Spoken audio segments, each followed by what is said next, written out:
ప్రియుడి మోజులో పడి కట్టుకున్న భర్తను దారుణంగా హత్య చేసి ఆత్మహత్యగా చిత్రీకరించిన కేసును పోలీసులు ఛేదించారు.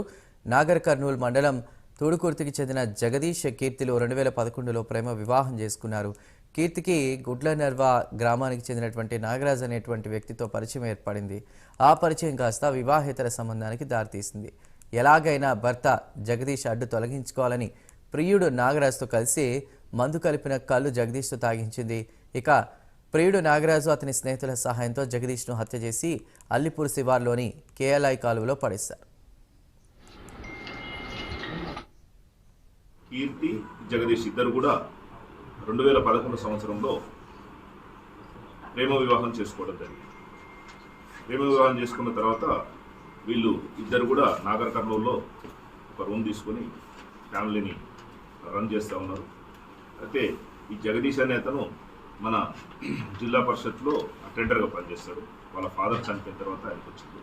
ఈ క్రమంలోనే కీర్తికి తర్వాత జగదీష్కి మధ్య కొంత మనస్పర్ధలు వచ్చి అప్పుడప్పుడు గొడవలు జరుగుతున్నాయి. ఆ గొడవల కారణాన్ని గొడవలన్నింటినీ కూడా పెద్ద మనుషుల సమక్షంలో పరిష్కారం చేసుకొని అట్లనే సంసారం చేస్తూ ఉన్నారు. చేసే క్రమంలో ఈమెకు నాగరాజు అనే వ్యక్తితోని నాగరాజు గుడ్లనర్వకు చెందినటువంటి నాగరాజు అనే అతనితోని పరిచయం ఏర్పడింది. ఆ పరిచయం కాస్త అక్రమ సంబంధంగా ఏర్పడి వీళ్ళిద్దరి మధ్య ఇల్లీగల్ రిలేషన్షిప్ ఏర్పడింది.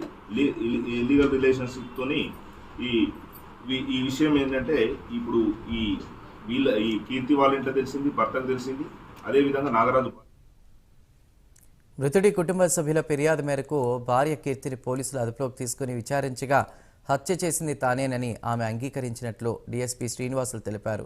ఈ కేసులో 6 నిందితులను అరెస్ట్ చేసి రిమాండ్కు తరలించారు. పరారీలో ఉన్న మోహన్ను త్వరలోనే అరెస్ట్ చేస్తామని డీఎస్పీ తెలిపారు.